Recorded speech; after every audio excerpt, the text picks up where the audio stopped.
have we got ourselves into here? Alex told us that this thing still runs and drives, despite a radiator being broken. And it does. We've got a lot of errors. Transmission error, airbag error, EPC, low coolant, low coolant engine, so for both radiators, low coolant. Check engine, okay, we'll check that. Sounds like it's got a misfire. It's got fuel in it. Ah, yeah. Oh yeah, there's like barely any fuel. Yeah, it's definitely misfiring. Go. You can like literally feel the power. Like, that sounds like a fighter jet behind you. Yeah, there's a lot of faults.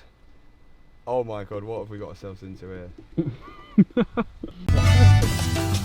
So let's get the Bugatti out of here and start getting it to the workshop where we're going to rebuild it.